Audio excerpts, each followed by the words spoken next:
اعوذ باللہ من الشیطان الرجیم بسم اللہ الرحمن الرحیم الف لام میم اللہ لا الہ الا هو الحی القیوم نزل علیک الکتاب بالحق مصدقا لما بین یدیہ وانزل التوراة والانجیل من قبل هدى للناس وانزل الفرقان ان الذين كفروا بآيات الله لهم عذاب شديد والله عزيز ذو انتقام ان الله لا يخفى عليه شيء في الارض ولا في السماء هو الذي يصوركم في الارحام كيف يشاء لا الہ الا هو العزیز الحکیم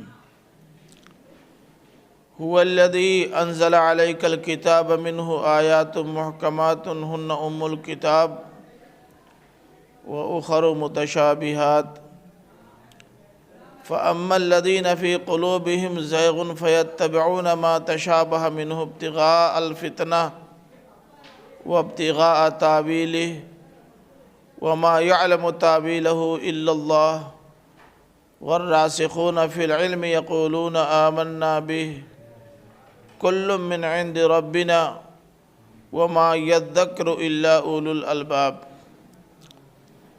ربنا لا تزغ قلوبنا بعد إذ هديتنا وهب لنا من لدنك رحمة إنك أنت الوهاب ربنا انک جامع الناس لیوم لا ریب فیہ ان اللہ لا یخلف المیعاد۔ یہ سورہ آل عمران ہے اور سورہ بقرہ کی مثنیٰ سورہ ہے، اور تمام مثنیٰ سورتوں میں جس طرح موضوع میں بڑی یکسانیت ہوتی ہے اسی طرح اس میں بھی موضوع میں یکسانیت ہے سورہ بقرہ اور سورہ آل عمران میں۔ سورہ بقرہ کا بھی مرکزی موضوع دعوت ایمان تھا اور اس کا مرکزی موضوع بھی دعوت ایمان ہے، اور دعوت ایمان میں بھی خاص طور سے اللہ کے رسول صلی اللہ علیہ وسلم کی رسالت کا اس بات ہے۔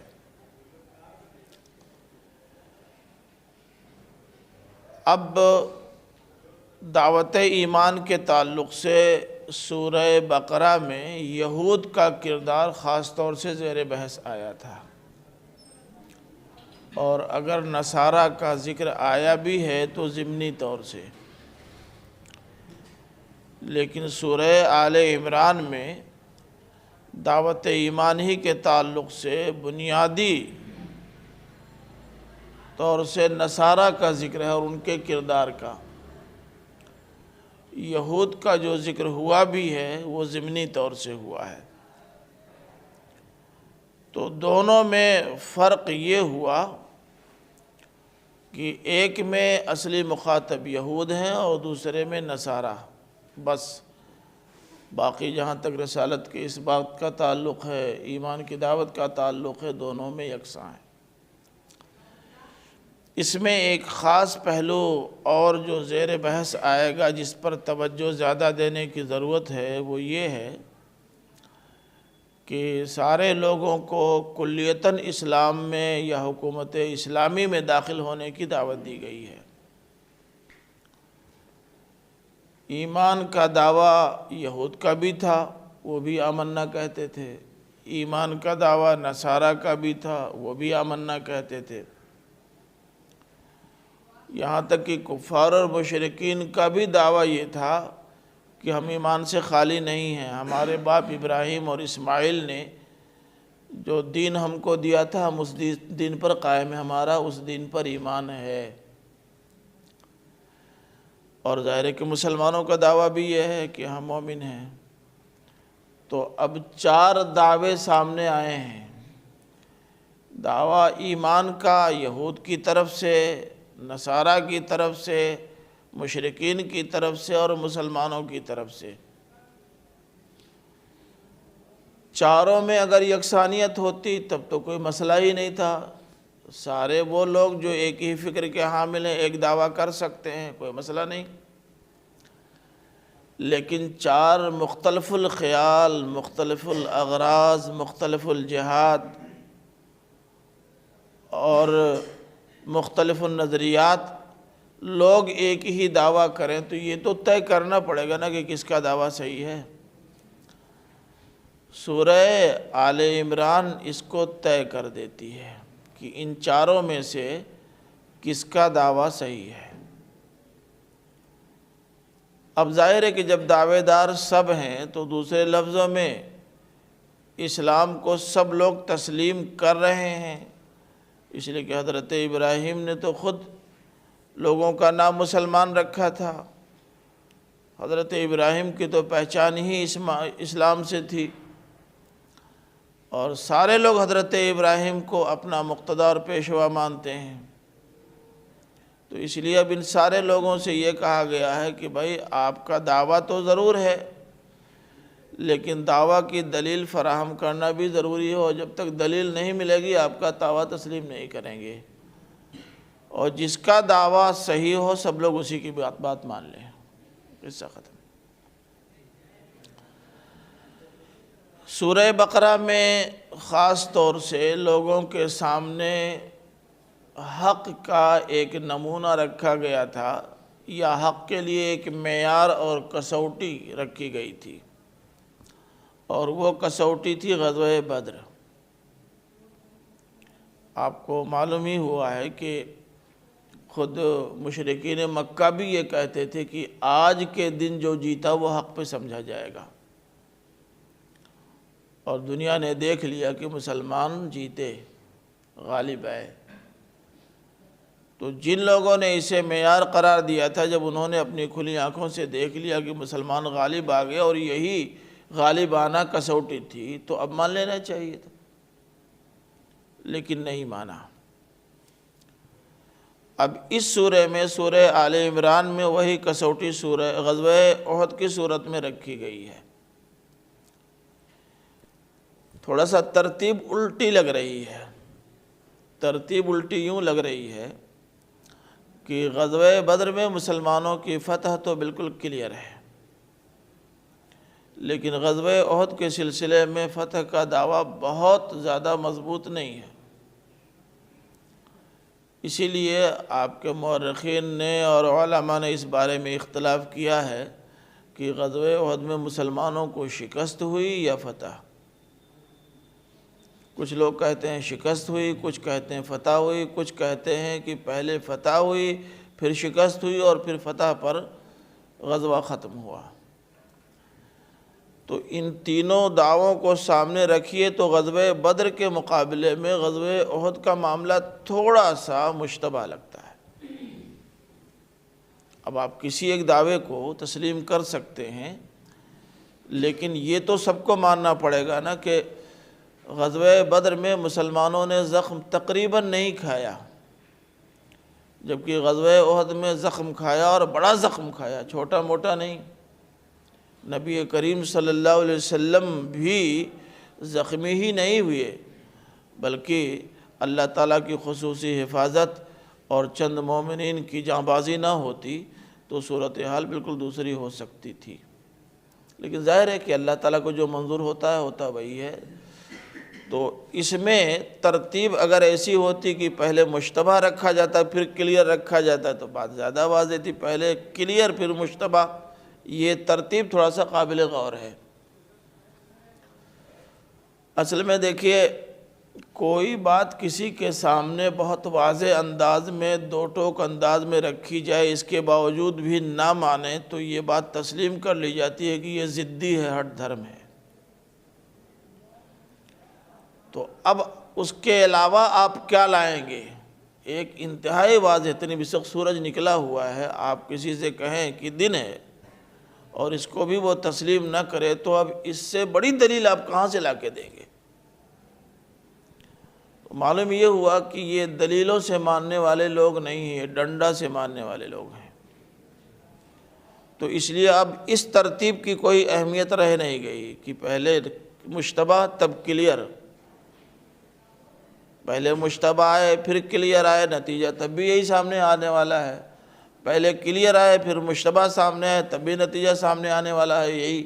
لیکن بدماشوں کو گرفت میں لینے اور پکڑنے کے لیے وہ وقت زیادہ موزوں ہوتا ہے جس میں ان کو ادھر ادھر آنے جانے کا موقع ملے۔ باندھ دیں گے تو ان کی گرفت کہاں سے ہوگی؟ تو رنگے ہاتھوں پکڑنے کے لیے ان کے جرائم کو سامنے لانا اور ان کے افکار و خیالات کا پوری طرح سے امتحان لینا ضروری تھا، اور وہ بدر کے مقابلے میں احد میں زیادہ ممکن تھا۔ تو یہ ترتیب تھوڑا سا اس لحاظ سے بدلی ہوئی ہے۔ ایک پہلو اور بھی قابل غور ہے، وہ یہ ہے کہ آپ نے دیکھا کہ سورہ بقرہ میں استدلال تمام تر تاریخی ہے، اور یہود کی تاریخ ان کے سامنے رکھ کر کے ان کو آئینہ دکھایا گیا ہے کہ بھئی تمہارے دعوے جو کچھ بھی ہوں لیکن تم اپنی تصویر اس آئینے میں دیکھ لو۔ سورہ آل عمران میں البتہ استدلال کا غالب حصہ صفات باری تعالیٰ پر ہے، اللہ تعالیٰ کی صفات کو دلیل میں پیش کیا گیا ہے، اور وجہ اس کی یہ ہے کہ مشرکین تو خیر اللہ تعالیٰ کی صفت رحمانیت اور رحیمیت کو بہت زیادہ تسلیم نہیں کرتے تھے، بلکہ وہ یہ کہتے تھے کہ اللہ تعالیٰ کی یہ صفت تو اہل کتاب کی عطا کردہ صفت ہے، لیکن باقی تمام صفات کے قائل وہ بھی تھے، یہود بھی اور نصارہ بھی۔ تو جن صفات کے وہ قائل تھے اللہ تعالیٰ نے انہی صفات کو پیش کر کے انہیں دعوت دی ہے کہ ان کو تم تسلیم کرتے ہو نا، تو ان کے تقاضوں کو پورا کون کرے گا؟ دیکھیے گفتگو یہیں شروع ہو رہی ہے۔ الف لام میم اللہ لا الہ الا هو الحی القیوم۔ الف لام میم تو حروف مقطعات میں سے ہیں، ان پر گفتگو بہت ہو چکی ہے، دہرانے کی ضرورت نہیں ہے۔ اختصار کے ساتھ صرف اتنا عرض کر دینا کافی ہوگا کہ حروف مقطعات کے سلسلے میں قابل ذکر اقوال 50 سے زائد ہیں۔ ان لوگوں کے اقوال ہیں جو تفسیر کی دنیا میں خاص شہرت رکھتے ہیں، بڑے بڑے نام ہیں، لیکن ان میں 3 رائیں سب سے زیادہ مشہور ہوئی، اور عام طور سے مختلف مکاتب فکر، تفسیری مکاتب فکر کے لوگوں نے انہی تینوں کو لیا ہے۔ ایک تو یہ کہ یہ حروف بے معنی ہیں، یہاں تک کہ اللہ کے رسول صلی اللہ علیہ وسلم جو مہبت وحی ہیں ان کو بھی ان کے معنی معلوم نہیں تھے۔ ایک رائے یہ ہے۔ اب ظاہر ہے کہ اس رائے کے سلسلے میں اس سے پہلے بھی بتایا جا چکا ہے کہ اس سے زیادہ کیا عرض کیا جا سکتا ہے کہ جس قرآن کا دعویٰ کتاب مبین ہونے کا ہو اس کی پہلی ہی آیت غیر مبین، تب تو یہ دعویٰ بالکل بے وزن ہو کے رہ جائے گا۔ اور وہ کفار و مشرکین جو اعتراض کے بہانے وہاں بھی تلاش کر لیتے تھے جہاں بہانے نہیں ملتے تھے، تو جن کو پہلے ہی آپ اعتراض کا بہانہ دے دیں گے وہ خاموش کیوں رہ جائیں گے؟ لیکن پوری تاریخ میں کفار و مشرکین کا حروف مقطعات پر کوئی قابل ذکر اعتراض نہیں ملتا۔ تو یہ رائے صحیح نہیں ہے، اس کے لیے یہی دلیل کافی ہے۔ دوسری رائے ہے کہ یہ بامعنی ہے، لیکن ان کے معانی کیا ہیں لوگوں نے اپنے اپنے معنی بتا دیے ہیں۔ کس اصول اور کس بنیاد پر یہ معانی آپ نے پیدا کیے ہیں اس کے لیے سب خاموش ہیں، جتنے اس کے دعوے دار ہیں۔ کسی نے جو معانی لیے ہیں ان معانی کو لینے کی کوئی دلیل نہیں دی ہے، کیوں ہم نے یہ معنی لیا ہے۔ اگر ایسے ہی لینا ہے معنی تب تو الف سے امت شاہ کو بھی آپ لے سکتے ہیں، لام سے لال کرشن اڈوانی کو بھی لے سکتے ہیں، میم سے مودی کو بھی لے سکتے ہیں۔ جو کوئی دلیل نہیں ہے تو جو اپنے حق میں چاہے لے لے، کوئی فرق پڑنے والا تو نہیں۔ تو ایسا کوئی دعویٰ جس کے پیچھے دلیل نہ ہو قابل قبول نہیں ہے۔ تیسرا دعویٰ یہ ہے کہ یہ بامعنی ہے، اور ان حروف کے معنی وہی ہیں جن معانی کے لیے کلام عرب میں ان کا استعمال ہوتا رہا ہے۔ اس کے سب سے بڑے دعوے دار مولانا فراہی ہیں، لیکن مولانا فراہی بھی 3-4 دلیلوں سے زیادہ نہیں دے سکے۔ مثلا الف ہے، قا ہے، نون ہے، ان کے بارے میں تو انہوں نے جو رائے دی ہے وہ بہت معقول، بہت مناسب اور دل کو اپیل کرنے والی رائے ہیں، لیکن باقی اور حروف کے سلسلے میں وہ بھی خاموش ہیں۔ ان کا عذر یہ ہے کہ کلام عرب کا ایک بڑا حصہ، ایک بڑا ذخیرہ جو 80% سے زائد پر مشتمل ہے، وہ دستبرد زمانہ کی نظر ہو گیا، اور مختلف زمانوں میں دشمنان عرب اور دشمنان اسلام دونوں نے مل کر عربوں کی تمام روایات اور آثار کو مٹانے کی پوری کوشش کی ہے۔ تو اب جو تقریباً 20% حصہ بچا ہے، اس میں ان 3 کے استعمالات نظر آ رہے ہیں، باقی کے استعمالات اس میں گم ہو گئے، ختم ہو گئے، جو ذخیرہ ناپید ہو گیا، اور یہ بات سمجھ میں آتی ہے۔ اب اس کو پھر دہرانے سے کوئی فائدہ تو ہے نہیں کہ الف سے عبرانی زبان میں اللہ کو بھی یا دوسرے لفظوں میں توحید کو بھی مراد لیا جاتا رہا ہے، اور الف کے سر کا جو حصہ ہوتا ہے وہ گائے کے سر کی شکل کا اس میں لکھا جاتا رہا ہے، اس لیے اس طرف سے بھی اشارہ ہے، اور بہت سارے استعمالات عبرانی اور سریانی سے عربوں کے ہاں آئے ہیں۔ تا کے سلسلے میں انہوں نے بتایا کہ جس طرح تا آج لکھا جاتا ہے اس سے تھوڑا اور ٹیڑھا پہلے لکھا جاتا تھا۔ شکل اس کی میں نے آپ کو لکھ کے بتائی تھی کہ دیکھنے میں معلوم ہوتا ہے کہ کوئی سانپ کنڈلی مارے بیٹھا ہے۔ سانپ کے لیے اس کا استعمال اب بھی موجود ہے، اور جن جن صورتوں میں حرف تا کا استعمال ہوا ہے سب میں حضرت موسیٰ کے لاٹھی کے اژدہا بن جانے کا ذکر موجود ہے۔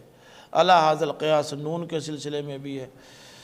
تو یہ ساری باتیں ہو چکی ہیں حروف مقطعات کے سلسلے میں، یہ بات لگتی ہوئی محسوس ہوتی ہے، لیکن دلائل سب کے حق میں موجود نہیں ہے۔ اب رہی بات یہ کہ ان حروف کے معنی اگر ہم نہ جان سکیں تو کیا قرآن مجید کو پورا کا پورا سمجھنا ممکن ہے؟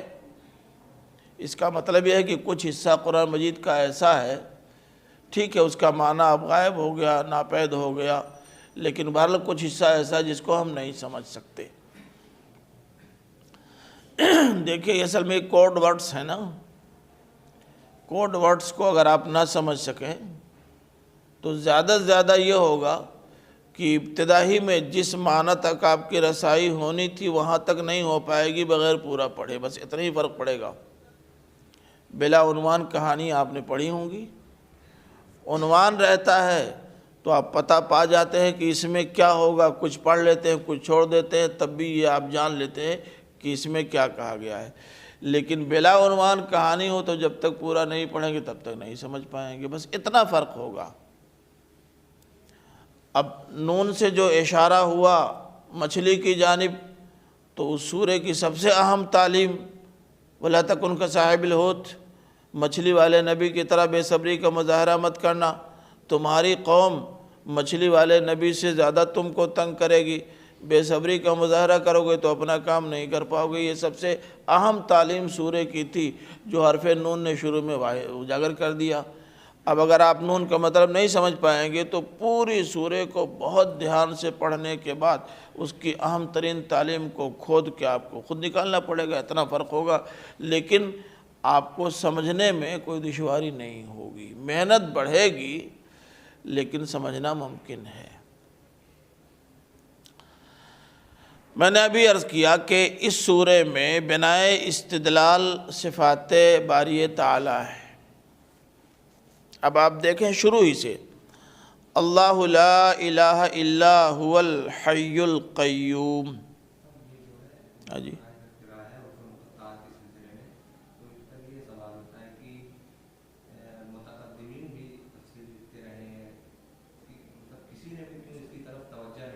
نہیں ایسا نہیں، توجہ نہیں، میں نے ابھی عرض کیا کہ یہ مولانا فراہی نے جو کہا ہے وہ معنی مفسرین میں سے بہتوں نے مراد لیا ہے، لیکن سوال یہ پیدا ہوتا کہ یہ معنی آپ نے کیوں لیا؟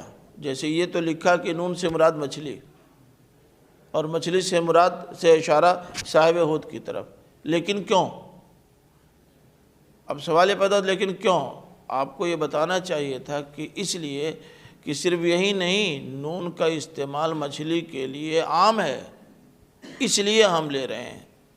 یا اسی طرح سے تا سے بہت سارے لوگوں نے یہ نتیجہ نکالا کہ یہ سانپ کی جانب اشارہ ہے، ہاں جی، لیکن جب سوال ہوا کہ کیوں آپ سانپ کو اس سے مراد لے رہے ہیں، تو یہ بتانا چاہیے تھا کہ سانپ کے لیے بطور استعارہ ہی نہیں بلکہ بطور وضاحت اس کا استعمال ہوتا رہا ہے۔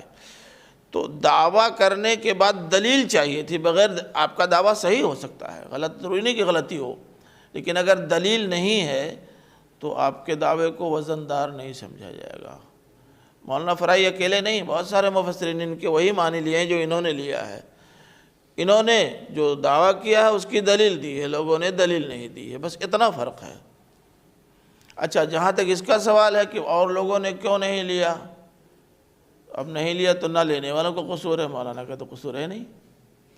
اب میں نے آپ کو بتایا تھا کہ خود فلما خر تبینت الجن والی آیت میں جو معنی میں نے لیا ہے کسی نے نہیں لیا ہے، اب نہیں لیا تو میں کیا کروں، میرا کیا قصور؟ سب کو لینا چاہیے تھا۔ بڑی تلاش کے بعد ابن جوزی صرف ساتھ میں ملے، بس تلاشی BCR کے بعد، باقی کوئی نہیں ہے۔ تو یہ دلیل کی کوئی قسم نہیں ہوئی کہ اور لوگوں نے کیوں نہیں لیا، کیوں نہیں سمجھا۔ مشہور بحثیں ایک بتا تو دیا ہم نے کہ لیا ہے، وہ تو بات پہلے ہم آپ کو جواب دے چکے ہیں۔ اب ایک دوسری بات کہہ رہے ہیں کہ اگر نہیں کسی نے لیا تو لینے والا قصوروار نہیں، نہ لینے والا ہے۔ جی، اب دیکھیں، اللہ لا الہ الا هو الحی القیوم، اس میں اللہ تعالیٰ کے 3 نام آئے ہیں۔ ایک تو اللہ ہے، دوسرے الحی ہے، اور تیسرے القیوم ہے۔ اللہ کے سلسلے میں سورہ بقرہ اور سورہ فاتحہ میں بھی میں بتا چکا ہوں، ایک بار پھر قند مکرر کے طور پر اس کا دیتا ہوں کہ اس کو علماء کی ایک بڑی تعداد نے اللہ تعالیٰ کا اسم ذات مانا ہے، لیکن خاصے لوگ ہیں جو اسے اسم صفت بھی مانتے ہیں، چنانچہ وہ اللہ کا ترجمہ خدا کرتے ہیں، گاڈ کرتے ہیں۔ لیکن جو لوگ اسے اللہ تعالیٰ کا اسم ذات مانتے وہ ترجمہ نہیں کرتے، وہ ظاہر اسم ذات کا ترجمہ ہو بھی نہیں سکتا۔ لیکن میرا خیال ہے کہ ان لوگوں کی رائے زیادہ صحیح ہے جو اسے اسم صفت مانتے ہیں۔ یہ اللہ الالہ کا مخفف ہے، اور تصور یہ دینا ہے کہ بہت سارے آلہہ جو لوگوں نے مان رکھے ہیں وہ غلط ہیں۔ حقیقی جو الہ ہے اس کو ماننا چاہیے۔ لفظ اللہ سے اشارہ اس جانب ہوتا ہے۔ اب دیکھیے، ایک بات یہ سمجھنے کی ہے کہ جب اللہ تعالیٰ نے اپنی ذات کا کوئی تعارف کہیں نہیں کروایا، کہاں بیٹھا ہے، اس کے ہاتھ پیر کیسے ہیں، آنکھیں ہیں کہ نہیں ہیں تو کیسی ہیں، یعنی جو حیولہ ہمارے سامنے آتا ہے کسی جاندار کا، اس طرح کا کوئی حیولہ تو اللہ تعالیٰ نے ہمارے سامنے رکھا نہیں، نہ کسی نبی نے رکھا۔ تو جب اللہ تعالیٰ نے اپنی ذات کو ہم پر کھولا ہی نہیں تو خالی نام بتانے سے کیا فائدہ، ذاتی نام بتانے سے کیا حاصل۔ اس لیے میں سمجھتا ہوں کہ ان لوگوں کی رائے زیادہ صحیح ہے جو اسے اسم صفت مانتے ہیں، اسم ذات ماننے والی رائے زیادہ موضوع نہیں۔ وہ اپنا نام کیوں بتائے گا، کس لیے؟ ایک شخصیت نہ آپ کو دکھائی جائے اور نہ اس کی واقعی حیت کی بات میں کر رہا ہوں، نہ اس کی واقعی حیت بیان کی جائے، اور نام اس کا بتا دیا جائے کہ وہ سبحان اللہ ہے، کیا فائدہ؟ کیونکہ جب نام سامنے آتا ہے تو ہیئت کی طلب ضرور پیدا ہوتی ہے۔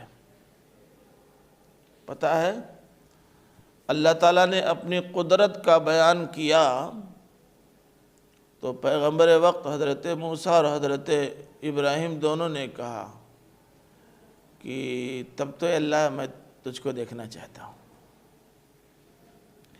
تعارف ہی ایسا کرا دیا کہ جی چاہا دیکھوں، جی چاہا دیکھوں۔ ہم لوگ کاپی دیتے ہیں، جو لڑکے خود جانتے ہیں کہ کاپی اچھی نہیں ہے وہ کاپی دیکھنے میں بہت زیادہ دلچسپی نہیں لیتے، لیکن اگر کسی کی تعریف کر دی جائے کہ فلاں کی کاپی بہت ٹاپ کی، سب اس کی کاپی دیکھنا چاہتے ہیں سب۔ تو اب دیکھنا چاہتے ہیں تو کیا کریں گے؟ یہ ایک بہت اہم پہلو ہے جس پر ہمیں اور آپ کو دھیان دینا چاہیے۔ تو اللہ تعالیٰ اپنا اسم ذات ہم کو کیوں بتائے گا؟ اسم ذات بتائے گا تو دیکھنے کی تڑپ پیدا ہوگی، اور دکھائے گا ہے نہیں، کیونکہ ہماری آنکھیں دیکھ نہیں سکتی۔ لن ترانی تو حضرت ابراہیم سے بھی کہہ دیا، تو سب کو یہ نام بتانے کی ضرورت نہیں تھی۔ اس لیے میں سمجھتا ہوں کہ یہ بھی اس میں صفت ہے اللہ۔ اب یہ الگ بات ہے کہ اسماء صفات میں کوئی صفت اس طرح استعمال ہو جاتی ہے کہ وہ علم کا قائم مقام بن جاتی ہے۔ اب ہمارے قاری اعجاز صاحب، قاری صاحب کہہ دیجئے تو پورے مدرسے میں وہی سمجھے جاتے ہیں، ان کا نام تو نہیں ہے یہ۔ ابو الکلام آزاد، ابو الکلام کہیے تو سب لوگ انہی کو سمجھتے ہیں، ان کا نام تو نہیں ہے۔ تو کچھ صفات ایسی ہوتی ہیں جو نام کا قائم مقام بن جاتی ہیں، بات سمجھ رہے نا؟ ایک زمانے میں جامعۃ الفلاح میں جب صرف مولانا کہا جاتا تھا تو صرف مولانا جلیل احسن مراد ہوتے تھے بس، اور کوئی نہیں، حالانکہ سب مولانا تھے۔ وہ مولانا ایک طرح سے ان کا نام پڑ گیا تھا، لیکن ظاہر ہے کہ وہ نام نہیں ہے۔ ایسے ہی اللہ کا معاملہ بھی ہے۔ ہاں اصلاحی صاحب، اب صرف اصلاحی صاحب کہیے تو مولانا میر حسن اصلاحی صاحب کی طرف سے، جی بالکل۔ دوسری صفت اللہ تعالیٰ نے جو بیان کی ہے وہ ہے الحی۔ الحی، یہ ذہن میں رہے کہ خاص طور سے نصارہ کو سامنے رکھ کر کے گفتگو کی جا رہی ہے۔ ویسے تو یہود کے یہاں بھی زندہ خدا کا تصور موجود تھا، لیکن سب سے زیادہ تمام اقوام میں زندہ خدا کے دعوے دار اگر تھے تو نصارہ تھے۔ اللہ تعالیٰ نے فرمایا کہ بھائی جس زندہ خدا کی بات تم کر رہے ہو وہ کوئی اور نہیں، وہ اللہ ہے۔ اللہ لا الہ الا ہو الحی، یہ اللہ الحی ہے، زندہ خدا یہ ہے، دوسرے نہیں ہیں۔ تم نے تو جن کو اللہ کے بعد سب سے بڑا خدا بنا رکھا ہے، تم خود تسلیم کرتے ہو کہ وہ مصلوب ہو گئے۔ سولی پہ چڑھ کے ختم ہونے والا زندہ خدا تو نہیں ہوتا۔ تو اللہ کے بعد جو تمہارا سب سے بڑا خدا ہے، خود تمہارے عقیدے کے مطابق وہ زندہ نہیں ہے۔ زندہ خدا کا مطلب کیا ہوا؟ اس کا مطلب یہ ہے کہ زندہ خدا وہی ہے جس کو تم ہی نہیں سب زندہ خدا کے طور پر مانتے ہیں، اور وہ اللہ ہے بس۔ پھر آگے صفت ہے القیوم۔ القیوم کے معنی ہوتے ہیں قائم رہنے والا بھی اور قائم رکھنے والا بھی، دونوں معنی آتا ہے۔ بنیادی معنی تو قائم رکھنے والا، لیکن قائم وہ نہیں رکھ سکتا جو خود قائم نہ رہے، تو آپ سے آپ قائم رہنا اس کے اندر شامل ہے۔ اب جب اللہ تعالیٰ نے اپنی پہچان القیوم کے طور پر کروائی تو اس کا لازمی نتیجہ یہ نکلا کہ جو ہے اور سب کو قائم رکھنا چاہتا ہے، تو اللہ تعالیٰ قائم کیسے رہے گا یہ وہ جانے، لیکن ہم کو آپ قائم رکھنا چاہتے ہیں تو بتانا پڑے گا نا کہ ہم کیسے قائم رہ سکتے ہیں۔ ہم جن کو قائم رکھنا چاہتے ہیں جس پر بھی، تو اس پر قائم رہنے کے لیے کچھ اصول اور کچھ ضابطے دینے پڑیں گے نا۔ اسی کو قرآن کی اصطلاح میں ھدی للناس کہا جاتا ہے۔ اور اگلی ہی آیت میں آ چکا ہے نزل علیک الکتاب بالحق مصدقا لما بین یدیہ وانزل التوراۃ والانجیل من قبل ھدی للناس۔ اس ھدی للناس نے اس کو کھول دیا کہ وہ قیوم ہے۔ اس کے علاوہ جن جن کو خدا مانا جاتا ہے، بتاؤ کوئی اور قیوم ہے؟ درگا مائی کی طرف سے کوئی ہدایت نامہ آیا ہے کیا؟ کالی مائی کی طرف سے کوئی آیا ہے کیا؟ اچھا چلو، جناتوں کو خدا مانتے تو ان کی طرف سے کوئی ہدایت نامہ آیا ہے کیا؟ ہماری بات نہیں ہو رہی ہے، جو مانتے ہیں ان سے وہ بتائیں۔ فرشتوں کو خدا مانتے ہیں، فرشتوں کی طرف سے کوئی ہدایت نامہ آیا ہے کیا؟ جن جن کو مانتے ہیں، چاہے زندہ ہو چاہے مردہ ہوں، ان کی طرف سے کوئی ہدا آیا؟ اگر نہیں تو وہ قیوم کیسے مانے جا سکتے ہیں؟ وہ جس فکر پر، جس کلچر پر اور جس راہ پر ہم کو قائم رکھنا چاہتے ہیں، بتانا نہ پڑے گا۔ انتہائی خراب سرکار ہونے کے باوجود آپ کی سرکار چاہے مرکزی ہو چاہے صوبائی ہو، وہ جن خطوط پر آپ کو لے جانا چاہتی ہے باقاعدہ اس کے لیے قوانین بنا رہی ہے، نہیں ہے تو بنا رہی ہے۔ اس لیے کہ اگر ان خطوط پہ لے جانا ہے تو قانون دیے بغیر لے نہیں جا سکتے، کورٹوں میں چیلنج ہو جائے گا۔ تو اس لیے قیوم کے لیے ضروری ہے کہ اگر وہ قیوم ہے تو لوگوں کو، جن کو وہ قائم رکھنا چاہتا ہے، ان کو جس پر قائم رکھنا چاہتا ہے اس کے لیے رہنمائی فراہم کرے، اور یہ ہے ھدی للناس۔ اب اللہ تعالیٰ نے یہاں اپنے 3 ناموں کے ذریعے سے پوری تصویر ان کے سامنے رکھ دی اور ان کے عقیدے کو بالکل ہندی زبان میں کہیں تو دھوست کر کے رکھ دیا۔ دیکھو، حقیقی معبود اللہ ہے، باقی حقیقی معبود نہیں ہے۔ کیوں؟ اس لیے کہ تم زندہ خداؤں کا نام جو لیتے ہو ان میں سے کوئی زندہ نہیں ہے، کیونکہ تم خود ان کے مردہ ہونے کے قائل ہو۔ تمہارے تمام خداؤں میں صرف ایک خدا ہے جس کی طرف سے گائیڈ بک آئی ہے، باقی کسی کی طرف سے کوئی آئی ہی نہیں۔ اب بتاؤ تمہارے عقیدے کی کیا حیثیت رہ گئی؟ علماء کرام، آپ نے جو آمنا کا دعویٰ کیا ہے، آپ کے اس ایمان کی کیا حیثیت باقی بچی؟ کون سا ایمان؟ کیسا ایمان؟ اس ایمان کو تسلیم کر لینے کے لیے کیا کرنا ہوگا؟ کہاں ہے؟ تب اللہ تعالیٰ جس راہ پر لوگوں کو چلانا چاہتا ہے، ٹھیک ہے، باقی سارے خدا بیکار، ان کی خدائی کی کوئی دلیل نہیں، ٹھیک ہے، مگر اللہ تعالیٰ ہے نا، تو اللہ تعالیٰ نے کیا کیا ہے؟ ہاں، یہ بات ٹھیک ہے، اللہ تعالیٰ نے کیا کیا؟ سنو کیا کیا۔ نزل علیک الکتاب، نزل علیک الکتاب، انزلہ نہیں کہا ہے، اس لیے کہ جب کسی کی پوری عمارت آپ بے خوب بن سے اکھاڑ پھینکیں گے تو آپ کو اتنے ہی مضبوط عمارت تعمیر کرنے کے لیے انتظام کرنا پڑے گا۔ تنزیل میں اہتمام ہوتا ہے نا، میاں اللہ تعالیٰ نے دوسرے خداؤں کی طرح نہ صرف یہ کہ راستہ نہ دکھانے کو اپنا شیوا بنایا، بلکہ اس نے راستہ دکھایا ہی نہیں، راستہ دکھانے کے لیے زبردست اہتمام کیا، زبردست اہتمام کیا، الکتاب نازل کی۔ اور آپ جانتے ہیں نا کہ الکتاب کا استعمال ہر زبان میں کس کے لیے ہوتا ہے؟ جو اپنے موضوع پر اتھارٹی ہو، کتاب، الکتاب اس کے لیے ہوتا ہے۔ الکتاب 9 میں ایک کتاب ہے سیبویہ کی، اس کا نام الکتاب ہے ہی اس لیے کہ وہ دنیائے 9 میں نمبر 1 کی کتاب تسلیم کی گئی ہے، اس لیے الکتاب ہے۔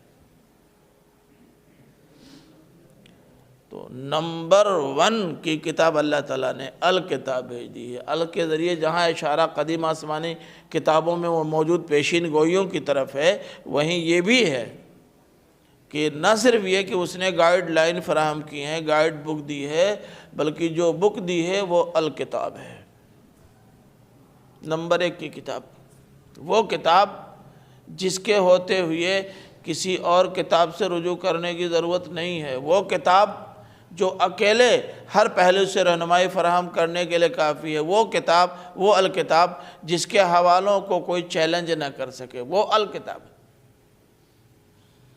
تو ایک بات تو یہ کہ اس نے تم پر اہتمام سے اتارا ہے، اور اتارا کیا ہے؟ وہ کتاب اتاری ہے جو زندگی کے تمام شعبوں اور گوشوں سے متعلق بنیادی ہی نہیں بلکہ بہت حد تک مکمل اور مفصل معلومات فراہم کرتی۔ دوسری بات، بالحق،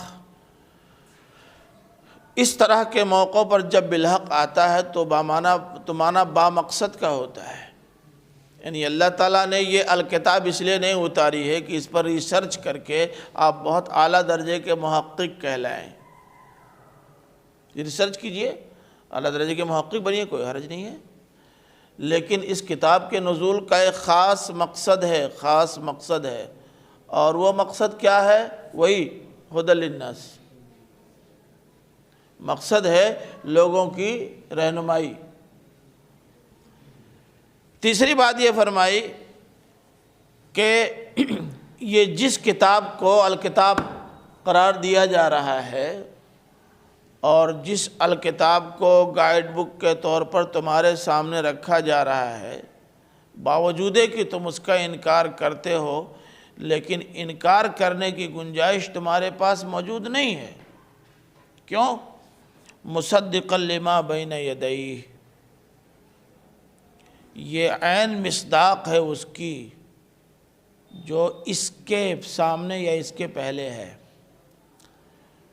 اس سے پہلے الکتاب کے طور پر اگر کسی کتاب کا نام آتا ہے تو وہ صرف تورات ہے،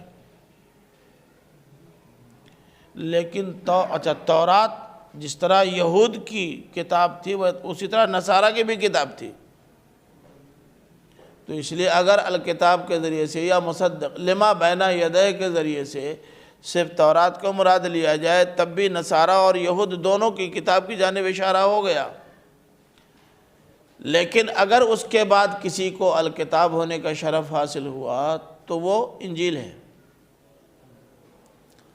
فرمایا کہ اس کتاب سے پہلے یا اس کے سامنے جو کتاب ہے، اس کتاب نے آخری رسول اور آخری کتاب سے متعلق جو پیشین گوئیاں کی تھیں، یہ کتاب ان پیشین گوئیوں کے عین مطابق ہے، یہ رسول ان پیشین گوئیوں کے عین مطابق ہے۔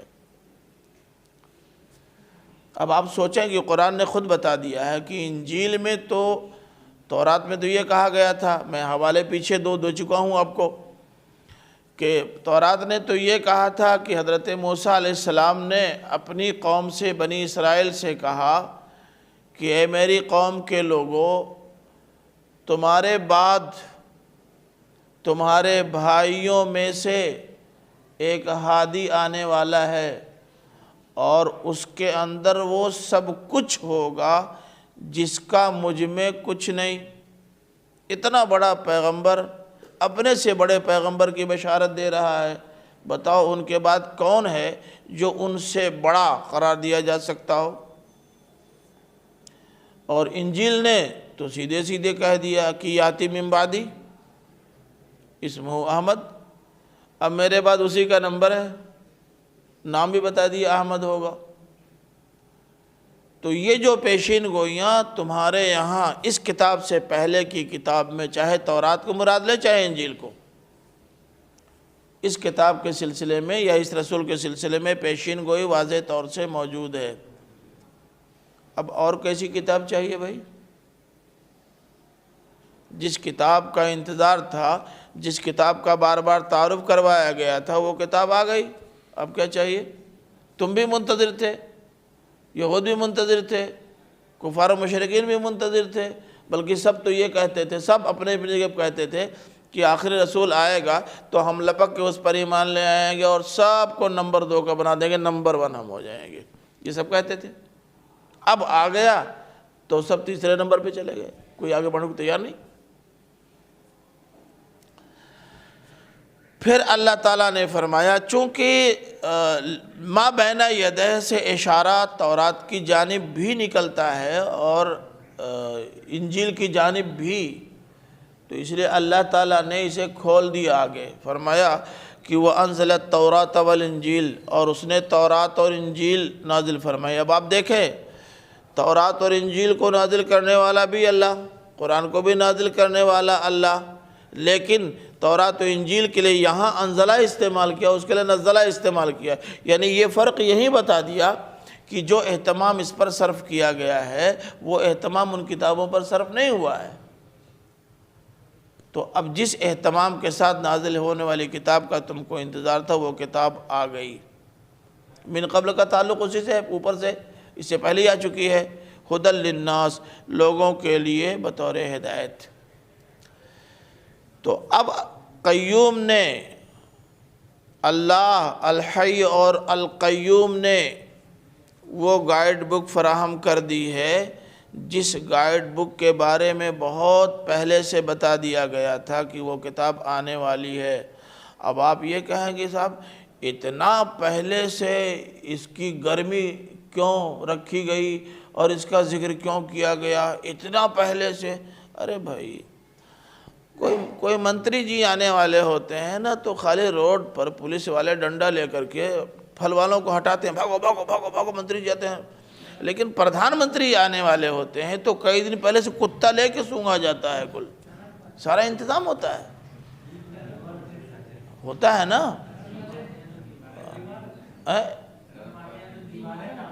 ہاں جی جی بالکل بالکل، یہ سارا اہتمام ہوتا ہے۔ اور یہی نہیں، آپ نے سورہ جن میں پڑھا نا، جناتوں نے خود جب قرآن مجید سنا اور اس سے متاثر ہوئے تو کہنے لگے اوہ اب سمجھ میں آیا کہ سمائے دنیا پر اتنے لمبے عرصے سے پہرا زبردست کیوں چل رہا تھا، پردھان منتری جی آنے والے تھے اس لیے یہ ہوتا ہے۔ دوسری بات فرمائی کہ وہ انزل الفرقان، اور اللہ تعالیٰ نے فرقان نازل کیا ہے۔ یہ الفرقان اسی الکتاب کی صفت ہے، یہاں نزلہ نہیں کہا، صرف انزلہ پر اکتفا کیا۔ اس کی وجہ یہ ہے کہ وہاں کئی کتابوں کا ذکر کرنا تھا تو ان تمام کتابوں میں جو اہتمام اس کے ساتھ صرف ہوا ان کے ساتھ نہیں، یہ بتانا بھی تھا۔ اور اب تو صرف اتنا بتا دینا کافی ہے کہ حق اور باطل میں تمیز کرنے کے لیے یہ کتاب کافی ہے۔ فرقان کسی کو کہتے ہیں؟ جو حق اور باطل میں تمیز کر دے، حق کو حق اور باطل کو باطل ثابت کر دے، وہ الفرقان ہے۔ اسی لیے غزوہ بدر کو بھی یوم الفرقان کہا جاتا ہے۔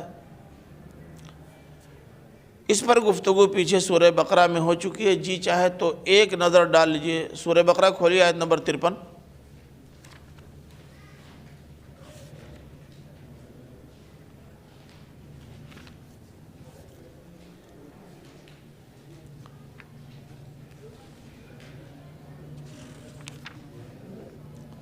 آیت نمبر 53، وَإِذْ آتَيْنَا مُوسَى الْكِتَابَ وَالْفُرْقَانَ لَعَلَّكُمْ تَهْتَدُونَ۔ وہاں بھی الکتاب کے ساتھ الفرقان نے آ کر کے وہی الگ سے ایک اضافی معنی پیدا کیا ہے جو یہاں پیدا کیا گیا ہے۔ اسی طرح سے اسی میں سورہ بقرہ کی آیت 185 میں بھی ہے۔ جی اب آگے فرمایا کہ ان الذین کفروا بآیات اللہ لہم عذاب شدید۔ کیا کوئی گنجائش ہے اب آیات الہی کے انکار کی؟ آپ بتائیں۔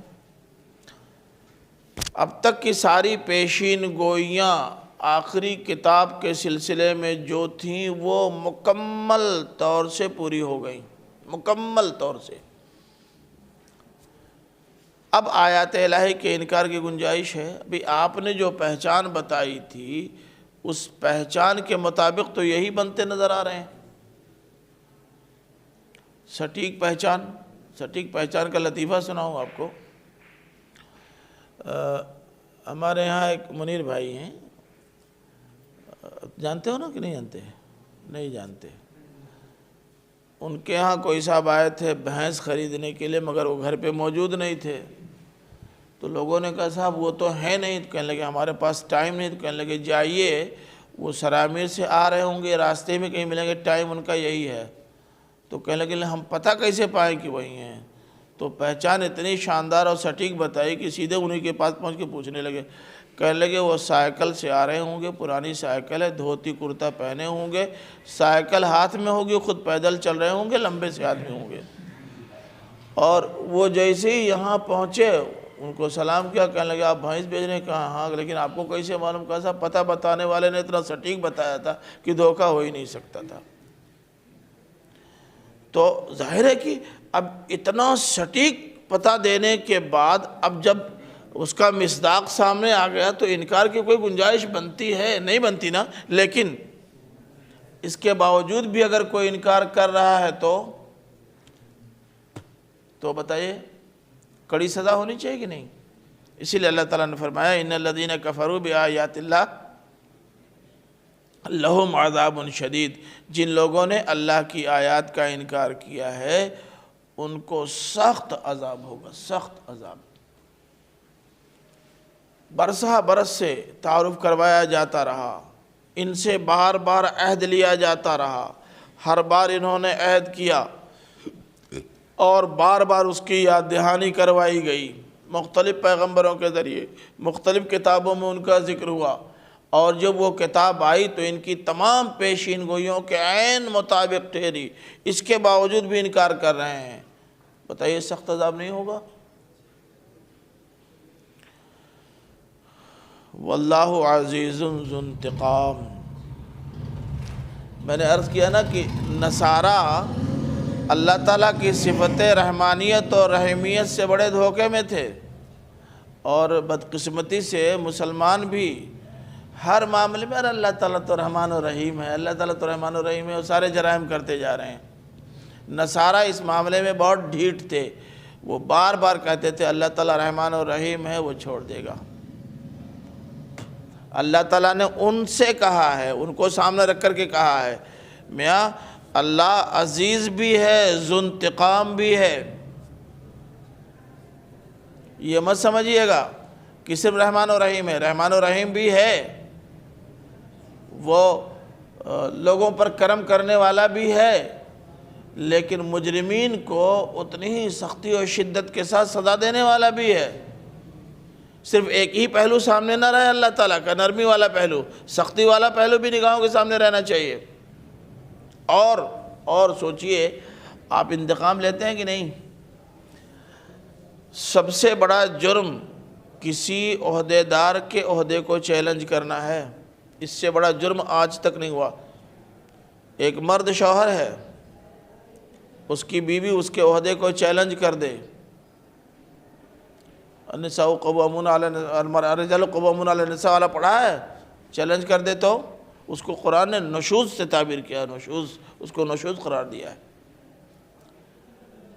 کسی بھی عہدے کو ایک عورت کسی کی بیوی ہے، اس کی جگہ کوئی اور لے لے، وہ رکھیل ہو جائے، آپ کیا سمجھتے ہیں؟ بڑی آسانی سے کوئی عہدہ، جب کسی کے عہدے کو آپ چیلنج کریں گے تو وہ لازماً انتقام لے گا۔ اللہ تعالیٰ کے تعلق سے یہ سوچنا غلط ہے کہ وہ انتقام نہیں لے گا، انتہائی غلط بات ہے یہ۔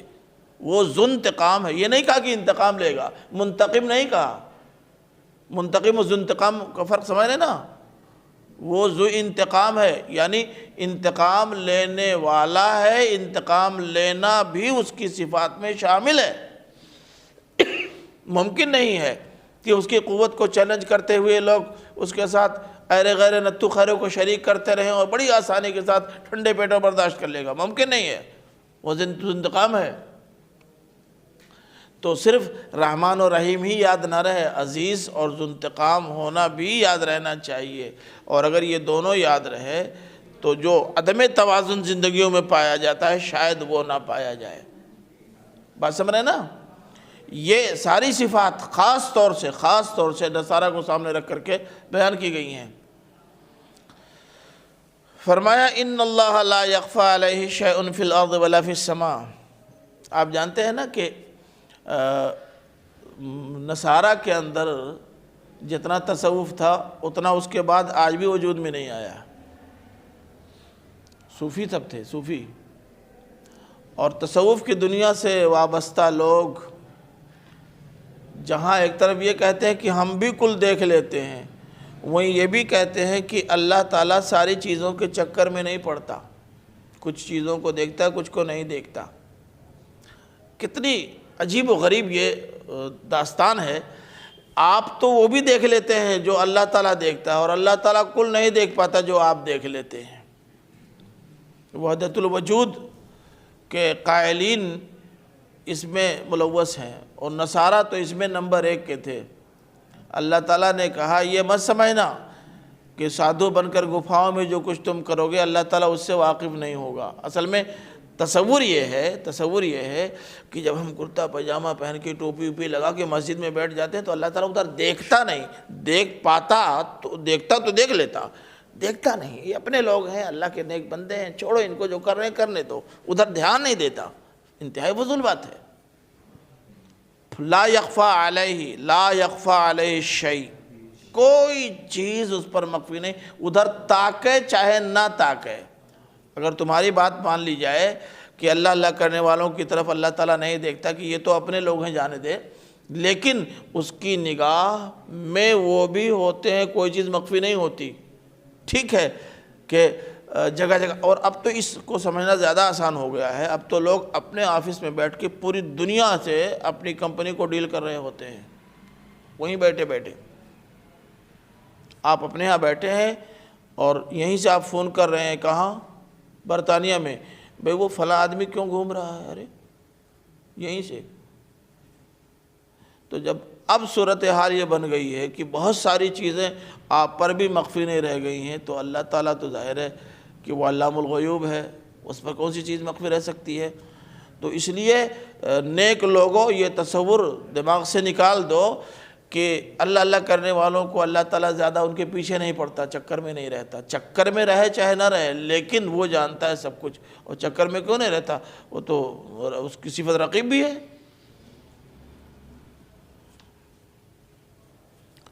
نہ آسمان میں نہ زمین میں. پھر آگے فرمایا کہ هو الذی یصورکم فی الارحام کیف یشاء. اللہ تعالیٰ کے علم کی وسعت کا تو حال یہ ہے. تم مسجد و مندر اور گرجا کی بات کر رہے ہو. اللہ تعالیٰ کے علم کی وسعت ہی نہیں بلکہ مستقل نگاہ اس کی تو اس پر بھی ہوتی ہے جو رحم مادر میں ابھی بن رہا ہوتا ہے. هو الذی یصورکم فی الارحام، کیونکہ رحم مادر میں کس بچے کو کیسا بنانا ہے یہ سارا فیصلہ اللہ تعالیٰ لیتا ہے. وہی تصویر بناتا ہے، دوسرے لوگ نہیں. کیا روپ ہوگا، کیا کلر ہوگا، کون سا عضو رہے گا، کون سا نہیں رہے گا، انگلیاں اچھی ہوں گی کہ چاری رہ جائیں گی، ایک ایک چیز وہی طے کرتا ہے. تو جو اتنی چھوٹی چھوٹی چیزوں پر کڑی نگرانی رکھتا ہے، وہ اتنی بڑی بڑی مسجدوں اور اتنے بڑے بڑے مندروں اور اتنے بڑے بڑے گرجاؤں کو چھوڑ دے گا ایسے ہی، ادھر دھیان نہیں دے گا. پوری دنیا میں نہ معلوم کتنے بچے روزانہ وجود میں آتے ہیں. سب کی صورت گری وہ کرتا ہے، سب کی، ایک ایک کی. اب آپ کہیں گے کہ بیک وقت یہ کیسے ہوتا ہے؟ پہلے لوگ کہتے تھے مگر اب نہیں کہتے. بھیونڈی والے پہلے کہتے تھے. ارے جب کسی کو مزدور کو رکھتے تھے نا تو کہتے تھے کہ ہم دو لوم کیسے چلائیں گے؟ اب 40 جوڑے لوم ایک آدمی چلاتا ہے. 40 جوڑے ایک آدمی، اور جہاں دھاگا ٹوٹتا ہے فوراً پتہ پا جاتا ہے. آپ اتنے قابل ہیں، اللہ تعالیٰ کو بالکل ناقابل سمجھتے ہیں کیا؟ کیف یشاء، یہ بھی کیف یشاء بتا رہا ہے، جو چاہتا ہے وہ پیدا کرتا ہے. چاہے اعضاء کم کر دے، چاہے بڑھا دے، چاہے کچھ اس میں کمی کرے، چاہے اس میں کچھ اضافہ کرے، سب کچھ اسی کو کرنا ہے. لا الہ الا ہو، پھر دہرا دیا اسی. اس لیے اللہ کے علاوہ کوئی معبود نہیں ہے. جب سارا کام رحم مادر سے لے کر کے آپ کی موت تک کا وہ انجام دیتا ہے تو اس کے علاوہ کسی اور کے آگے سر کیوں جھکے؟ الوہیت میں دو پہلو ہوتے ہیں نا، ایک تو عبادت کا پہلو بھی ہوتا ہے، دوسرے اللہ تعالیٰ کی سطوت و عظمت کو تسلیم کرنے کا پہلو بھی ہوتا ہے، یہ دونوں پہلو ہوتے ہیں۔ الہ کہنے کا مطلب صرف یہ نہیں ہوا کہ ہم اس کے لیے نماز پڑھتے ہیں، بلکہ یہ کہ ہم اس کو سب سے بڑا مان کر اس کے لیے نماز پڑھتے ہیں۔ هو العزیز الحکیم، پھر عزیز آیا، کسی دھوکے میں نہ رہو، بہت زیادہ اس کی صفت رحمانیت اور رحیمیت سے کنسیشن حاصل کرنے کی کوشش مت کرو، وہ عزیز ہے، پھر آگے عزیز۔ اب ایک سوال پیدا ہو سکتا ہے، چکیا کے مولانا صاحب، ایک سوال پیدا ہو سکتا ہے کہ اگر واقعی اللہ تعالیٰ عزیز ہے اور وہ ذو انتقام بھی ہے، تو شرک اور کفر کا جو بازار گرم ہے اور اہل توحید کو مار مار کے ان سے شرک کرایا جا رہا ہے، کیوں نہیں ان کا ہاتھ توڑ دیتا؟ اللہ تعالیٰ نے کہا تمہاری طرح کے ہم کوئی محض جراح نہیں ہیں، حکیم حکمت کے کچھ تقاضے ہوتے ہیں۔ ہر مجرم کو اسی جرم کے وقت سزا دے دی جائے تو کیسا امتحان؟ آپ امتحان حال میں لکھ رہے ہیں، جیسے غلط لکھے ہیں، یہ کیا کرو؟ یہ کون سا امتحان؟ امتحان تو یہی ہے نا کہ آپ جو چاہیں لکھیں، بتا دیا کیا صحیح کیا غلط۔ تو ہم چونکہ حکیم، اللہ تعالیٰ کہ وہ حکیم ہے، عزیز ہے بے شک لیکن حکیم ہے، کوئی کام اس کا حکمت سے خالی نہیں ہے، اس لیے تمہارے تصور کے مطابق جب جسے سزا ملنی چاہیے، ضروری نہیں کہ اس کو سزا اسی وقت ملے، ہاں جب وہ پیریڈ مکمل ہو جائے گا جو ان کے امتحان کا ہے اور جب ان کو سزا یا جزا دینے کا وقت آئے گا تو لازماً اسی وقت سزا یا جزا ہوگی، نہ اس میں تقدیم ہوگی اور نہ تاخیر ہوگی۔ تو اس لیے اس کو بنیاد بنانا ٹھیک نہیں ہے۔ اب آگے فرمایا هو الذی انزل علیک الکتاب منہ آیات محکمات ہن ام الکتاب واخر متشابہات۔ کتاب جب آئی اور کتاب کا اتنا شاندار تعارف آ گیا تو لپک سب کی پیدا ہوئی، لیکن لپک الگ الگ نیتوں سے پیدا ہوئی۔ کچھ لوگوں نے تو قرآن کی طرف رجوع کیا کہ دیکھیں ہماری زندگی سے متعلق کیا کیا ہدایات موجود ہیں، کچھ لوگوں نے اس قرآن میں جھانکا، دیکھیں کیا کیا کیڑے نکلتے ہیں، دیکھنے کے الگ الگ انداز ہیں۔ اور یہ مت سمجھیے گا کہ جو لوگ قرآن پر تنقید کرنے کے لیے قرآن کا مطالعہ کرتے ہیں ان کو ہدایت کی توفیق نہیں ملتی ہے۔ میں نے تو اپنے ایک دوست کا ذکر کیا تھا نا، RSS کے UP کے انچارج، ان کو لگایا گیا تھا میڈیا کے لیے قرآن مجید سے میٹر فراہم کرنے کے لیے، فراہم کرتے کرتے قرآن نے ان کے دل پر اثر ڈالا، تبدیل ہو گئے، اور نہ صرف تبدیل ہو گئے بلکہ ایک بڑے داعی اور مبلغ کے طور پر سامنے آئے۔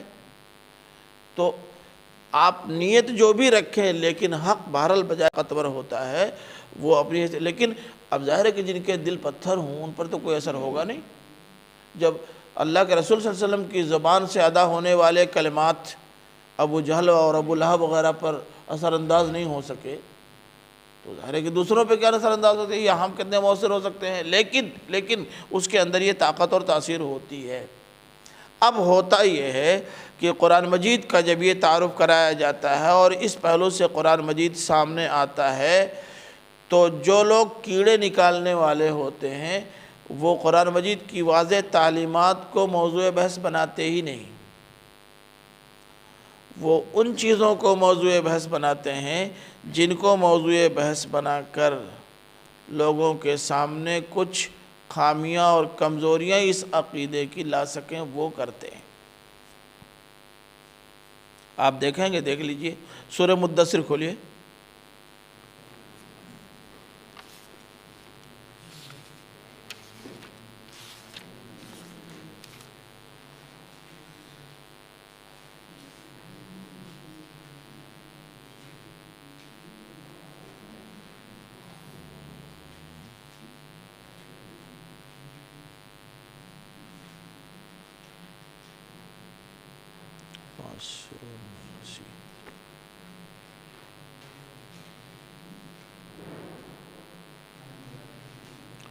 آیت نمبر دیکھیے 26۔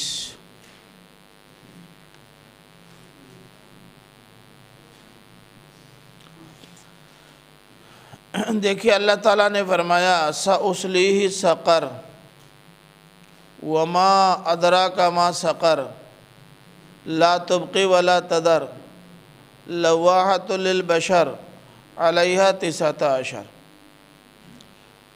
پہلے تو کہا کہ اس کو سقر میں ڈالوں گا، اور یہ مت سمجھ لینا کہ یہ سقر کوئی کنواں ہے، میاں اس میں جانے کے بعد چٹنی بن جائے گی۔ اور کہا علیہا 19 اس پر 19 ہوں گے، یہ نہیں بتایا کون ہوں گے۔ دوسری جگہ کھول دیا ہے کہ وہ کون ہوں گے، انہوں نے پہلے ہی مان لیا، آپ کے کھولنے سے پہلے مان لیا کہ ٹھیک ہے 19 ہوں گے۔ کون؟ فرشتے، فرشتے ہی صحیح 19 ہی نہ ہوں گے، تب کون سا مسئلہ ہے؟ تب ہم کو اپنی نیت خراب کرنے کی کیا ضرورت ہے؟ ہو گیا۔ تو اس طرح کے بیانات سے جو تصویر سامنے آتی ہے، اچھا دیکھیے اس متشابہات کا سامنے آنے کے بعد جو دل و دماغ پر اور طبیعتوں پہ اثر پڑتا ہے، اس کو بھی قرآن نے کھول دیا ہے۔ اب اسی میں دیکھیے آگے والی آیت، وَمَا جَعَلْنَا أَصْحَابَ النَّارِ إِلَّا مَلَائِكَةً وَمَا جَعَلْنَا عِدَّتَهُمْ إِلَّا فِتْنَةً۔ اللہ تعالیٰ نے خود کہا ہم کو کیا ضرورت تھی 19 کہنے کی، لیکن معلوم تھا کہ کچھ اس میں نالائق قسم کے ہیں جن کے لیے یہ آزمائش بن سکتی ہے، امتحان، بس نام لے لیا، گنتی گنا دی۔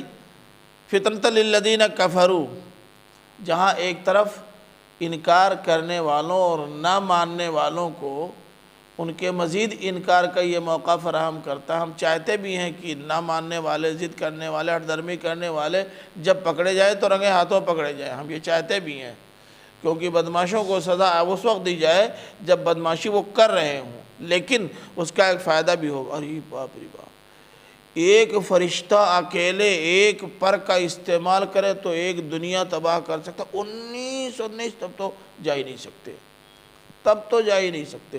اب ٹھیک کریں اپنے آپ کو، نہیں گئے۔ یہ لِيَسْتَيْقِنَ الَّذِينَ أُوتُوا الْكِتَابَ وَيَزْدَادَ الَّذِينَ آمَنُوا ایمانا ہے۔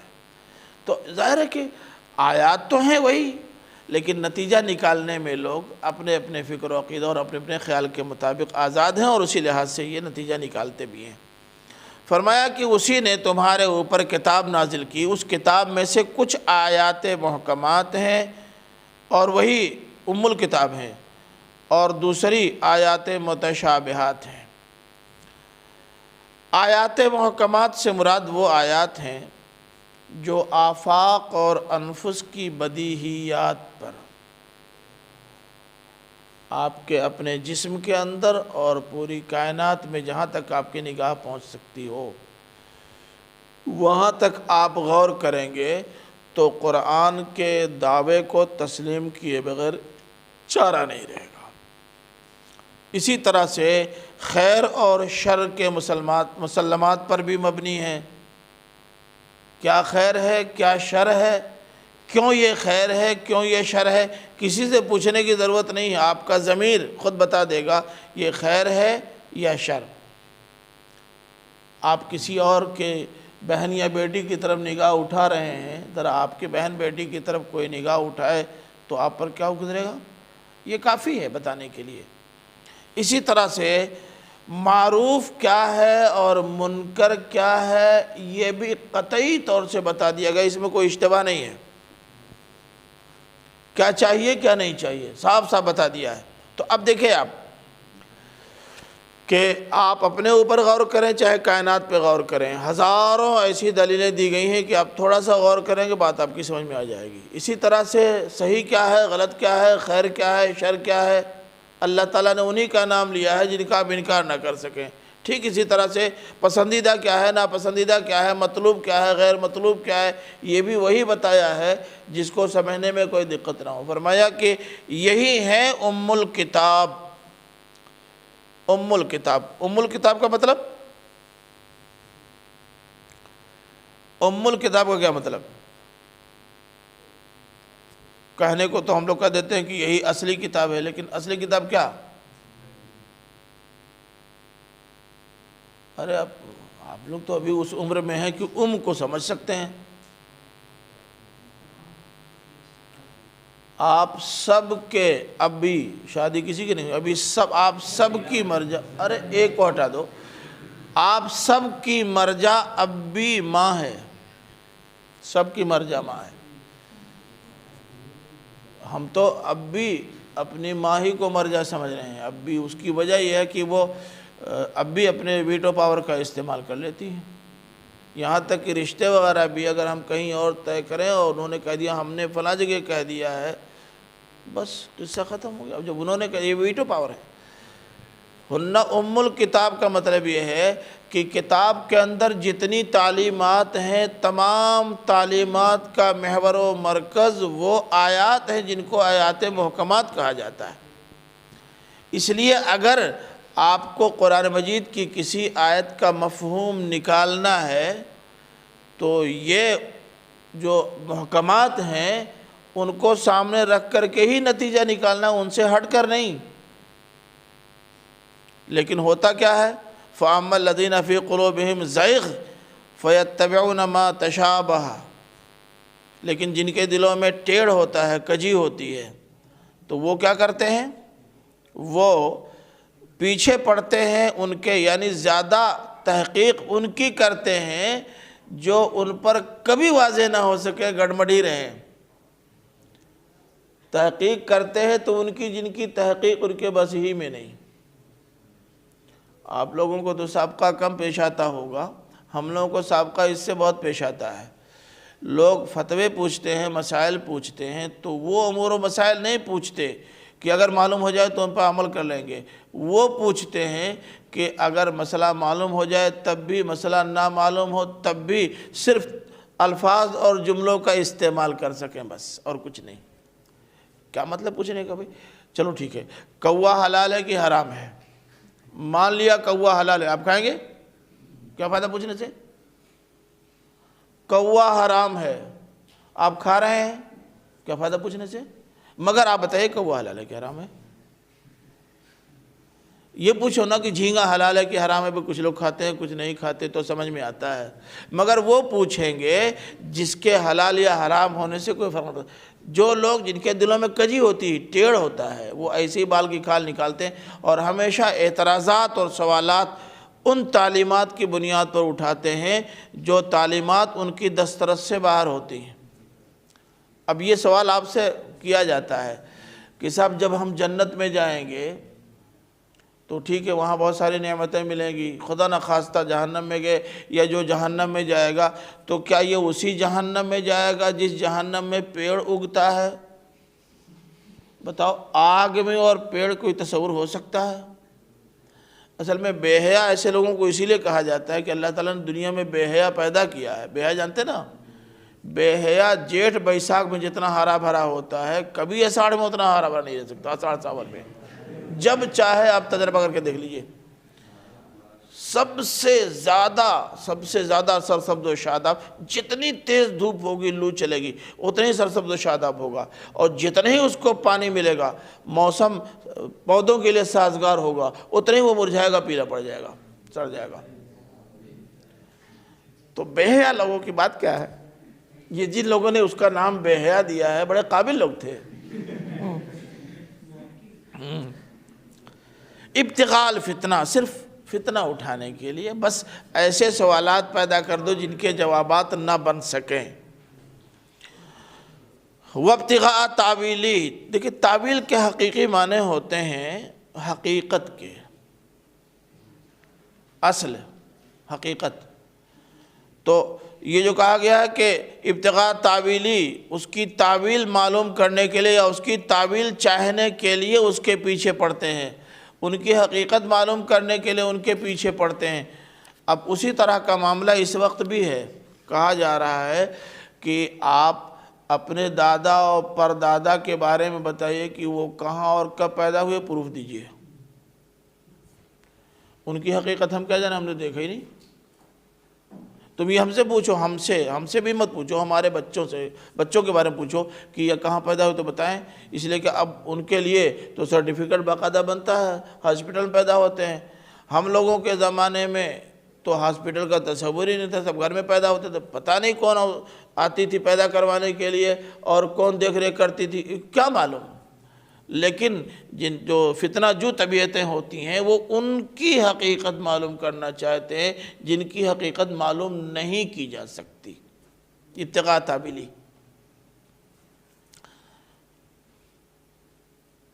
ہاں وما یعلم تاویلہ الا اللہ، حالانکہ وہ حالیہ ہے، حالانکہ اس کی حقیقت اللہ کے سوا کوئی نہیں جان سکتا۔ یہ فعل صرف فعل کے معنی میں نہیں ہے بلکہ استطاعت فعل کے معنی میں بھی ہے، امکان فعل کے معنی میں، استطاعت فعل کے معنی میں آتا ہے نا، یہ اللہ کے علاوہ کسی کے لیے اس کا جاننا ممکن بھی نہیں ہے۔ والراسخون فی العلم یقولون آمنا بہ، اور جو علم میں راسخ ہیں، علم میں راسخ کا مطلب جو حقیقی علم ہے اس حقیقی علم کی مہارت ان کو ہے، ان کو راسخ فی العلم کہتے ہیں۔ یقولون آمنا بہ، وہ کہتے ہیں کہ ہم اس پر ایمان لائے۔ اب دیکھیے یہاں بھی حیرت ناک بات ہے کہ جس آیت کو اللہ تعالیٰ نے فتنہ کے لیے کسوٹی بنا کے پیش کیا ہے وہی آیت مسلمانوں میں فتنہ بن گئی، وہی آیت فتنہ بن گئی۔ بہت سارے متکلمین اور تمام شیعہ کہتے ہیں کہ الراسخون فی العلم کا عطف اللہ پر ہے، یعنی اللہ تعالیٰ جان سکتا ہے اور راسخین فی العلم جان سکتے ہیں، بس راسخین فی العلم کون ہے؟ وہ جن کو وہ راسخین فی العلم قرار دیں۔ فتنے والی آیت ہی فتنہ بن گئی، یہ حال ہے۔ اور مجھ کو تو لگتا ہے کہ اللہ تعالیٰ نے استعمال ہی ایسے کیا ہے تاکہ جو بات اللہ تعالیٰ کہنا چاہتا ہے اس کی دلیل دعوے کے ساتھ موجود ہو، وہیں یہی ہے قرآن کی بلاغت۔ اب ہم لوگ کہاں سے وہ انشاءاللہ لیں گے؟ کل من عند ربنا، کل من عند ربنا، سب ہمارے رب کی طرف سے ہے۔ یعنی یہ کون کہتے ہیں؟ وہ جو راسخین فی العلم میں آسانی آئے تو بھی اللہ کی طرف، پریشانی آئے تو بھی اللہ تعالیٰ کی طرف سے، وہ ہم کو نوازتا ہے تب بھی، اور اگر ہم سے چھین لیتا ہے تب بھی کل اس کی مرضی سے ہوتا ہے، اور سب الٹپ نہیں ہوتا، باقاعدہ پری پلان ہوتا ہے۔ اللہ تعالیٰ ایسا کرتا ہے، اس میں ہماری بدخواہی نہیں ہوتی، ہماری خیر خواہی ہوتی ہے۔ جب ہم نہیں مانتے تو لوگ ایسی منواتے ہیں، ان کو بدخواہ نہیں کہا جاتا، خیر خواہ کہا جاتا ہے۔ ایک عبد الکریم قصاب تھے، بہت غریب آدمی، ان کے پاس گوڑ تھا، پیر نہیں، اسپیشلی وہ اپنا چپل بنواتے تھے، مارکیٹ میں ان کے سائز کا چپل ملتے ہی نہیں تھا، بہت غریب آدمی۔ ان کی لاٹری نکل آئی، اور اس زمانے میں جب ہم لوگ ابھی پڑھتے تھے مکتب 5 میں، اس زمانے میں لاٹری نکل آئی 2 لاکھ۔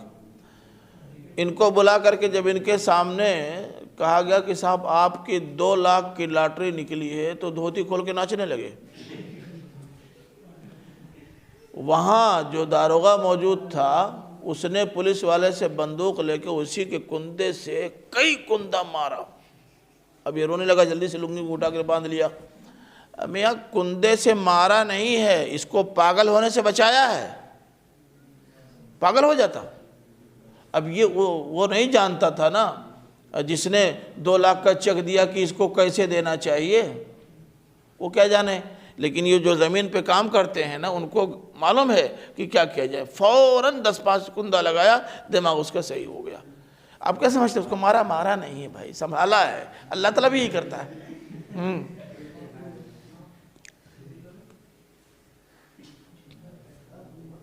جی وما یذکر الا اولو الالباب، اور اس طرح کی چیزوں سے یاد دہانی حاصل نہیں کرتے مگر وہی جو عقل والے ہیں۔ دیکھیں عقل تو سب کے پاس ہے، لیکن کچھ لوگ عقل کا استعمال کرتے ہیں تو ان کو آپ عقل مند کہتے ہیں، اور جو عقل کا استعمال نہیں کرتے ان کو بے عقل یا بد عقل کہتے ہیں۔ تو اولو الالباب کا مطلب یہ نہیں ہے کہ اللہ تعالیٰ نے کچھ کو اولو الالباب پیدا کیا اور باقی کو غیر اولو الالباب، نہیں، ایسا نہیں ہے۔ عقل کا صحیح استعمال کرنے والے اولو الالباب، اور عقل کا صحیح استعمال نہ کرنے والے احمق۔ اب دیکھیے جو اولو الالباب ہیں، اولو الالباب ہیں وہ اللہ کی مرضی کے مطابق سب کچھ کرتے ہیں اور آیات الہی سے وہ رہنمائی حاصل کرتے ہیں جو رہنمائی ان کو حاصل کرنی چاہیے۔ اس کے باوجود، پھونک پھونک کے قدم رکھنے کے باوجود، اپنے آپ کو کلیتاً اپنے رب کے حوالے کر دینے کے باوجود مستقل اللہ تعالیٰ سے دعا کرتے رہتے ہیں۔ کیا؟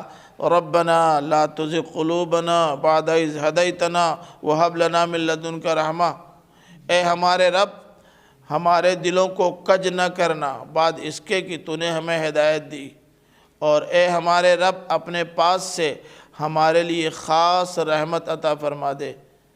یہ جو کچھ دیا ہے تو نے کم نہیں دیا ہے، آیات الہی آ گئیں، رسول آ گیا، یہ کم ہے، اس کے باوجود مانگ رہے ہیں۔ کیوں؟ ہم جانتے ہیں کہ تو وہاب ہے، بہت دینے والا ہے، روز دے گا، روز مانگیں گے تب بھی تجھ کو برا نہیں لگے گا۔ ہم سے تو 2 مرتبہ پیسہ مانگ لیے تیوری چڑھ جائے گی، اور اللہ تعالیٰ سے روز مانگیے، ہر دم مانگیے، وہ دینے کے لیے تیار ہے۔ یہ اللہ تعالیٰ نے خود سکھایا ہے، اور یہ کہا ہے کہ جو لوگ اس طرح کے ہوتے ہیں ان کی زبانوں پر یہ کلمات جاری ہو جاتے ہیں، ربنا لا تزغ قلوبنا بعد اذ ہدیتنا۔ اب دیکھیے اصل میں عجیب معاملہ ہے، میں نام تو لینا مناسب نہیں سمجھتا، سورہ فاتحہ کی تفسیر اٹھا کر کے دیکھیے، ہمارے بعض مفسرین نے بڑی شہرت رکھتے ہیں، یہ کہہ دیا اہدنا الصراط المستقیم کا ترجمہ کیا ہے، اے اللہ ہمیں سیدھی راہ پر قائم رکھ۔ ان سے پوچھے یہ کیوں کہا بھائی؟ ہدایت کے معنی تو راستہ دکھانا ہوتا ہے، قائم رکھنا تو ہوتا نہیں۔ تو کہیں گے ہم تو سیدھی راہ پہ ہی ہیں، مسلمانوں کے لیے ہے نا یہ۔ اب دیکھیں اس کا مطلب یہی دماغ میں ٹیڑھ ہے، اگر آپ سیدھی راہ پر ہیں پھر بھی کہیں اے اللہ ہمیں سیدھی راہ دکھا دے، تو مطلب یہ ہے کہ جتنا دکھایا ہم اس سے سنتشٹ ہیں، مطمئن ہیں، اور بھی بہت سارے پہلو ایسے ہوتے ہیں جو ہمارے میں نہ ہو بھی دکھا دے، کیا مسئلہ ہے؟ لیکن بس ہوتا ہے یہی۔ اور اس سلسلے کی آخری آیت ہے ربنا انک جامع الناس لیوم لا ریب فیہ، اے ہمارے رب تو لوگوں کو ایک دن کے لیے اکٹھا کرے گا۔ یہ صرف نہیں ہے کہ ایک دن اکٹھا کرے گا، یوم لا ریب فیہ نہیں، لیوم لا ریب فیہ، یہ بھی فتنہ ہے۔ اس وقت جتنی باتیں اللہ تعالیٰ کہہ رہا ہے کل میں ان احمقوں کے لیے فتنے کا کوئی نہ کوئی پہلو، ایک دن کے لیے اکٹھا کرے گا، مطلب خربوں انسان کا حساب ایک دن میں کیسے ہو جائے گا؟ ہو گیا بس۔ کیوں نہیں ہو پائے گا بھائی؟ کیا دقت ہے؟ آپ پہلے پوری لائبریری میں 12 گھنٹہ تلاش کرتے تھے تب کہیں وہ لفظ پاتے تھے جہاں تک آپ کو پہنچنا ہے، اب آپ نے موبائل میں کلک کر دیا، 1 سیکنڈ میں آ گیا۔ کیا مشکل ہے؟ پہلے ایک ایک پرچی نکال کے گنتے تھے، اب خالی بٹن دبا دیتے پتہ چل جاتا ہے سپا کو کتنا ووٹ ملا۔ کیا دقت ہے سمجھنے میں؟ ایک دن میں حساب کرنا کون سا مشکل کام ہے؟ آپ کا پورا ریکارڈ آئینہ ہو جائے گا۔ اب یہ الگ بات ہے کہ کوئی اس میں خرد برد کرے، خراب کر دے مشین کو اور اس کو سیٹ کر دے، یہ الگ بات ہے، لیکن اب وہ زمانہ آ گیا ہے کہ تمام وہ باتیں جو کسی زمانے میں آسانی سے سمجھ میں نہیں آتی تھیں اب سمجھ میں آنے لگی ہیں۔ اور بھئی کہا جاتا تھا نا، سنا تھا وہ آنکھوں سے دیکھا یہ حال، یہ تخت سلیماں کی سمجھو مثال۔ پہلے سنتے تھے تخت سلیماں ہوا میں اڑتا ہے، اور اب دیکھ رہے ہیں اڑ رہا ہے۔ تو کسی زمانے میں ذرا ماننے میں دقت تھی، ماننا ناممکن نہیں تھا، لیکن اب تو اور آسان ہوتا گیا۔ اس لیے اسلام کے پیغام کو لوگوں کے دلوں تک پہنچانا آج پہلے کے مقابلے میں بہت زیادہ آسان ہے۔ لا ریب فیہ، جس کے آنے میں کوئی شبہ نہیں، وہ قیامت، وہ دن تو آئے گا، اس میں کسی کو شبہ نہیں ہونا چاہیے۔ اور اللہ تعالیٰ کہہ رہا ہے نا، یعنی گویا یہ اللہ تعالیٰ کا پکا وعدہ ہے کہ وہ دن آئے گا، وہ لائے گا، اور ان اللہ لا یخلف المیعاد، اللہ تعالیٰ وعدہ خلافی نہیں کرتا، وہ جو کہتا ہے کرتا ہے۔ اسی لیے چاہتا ہے کہ تم نے بھی جو کہا ہے آمنا آمنا آمنا، تم بھی اس کے تقاضے پورے کرو۔ اب کوئی پہلو ہے اس سلسلے میں تو پوچھ لیں۔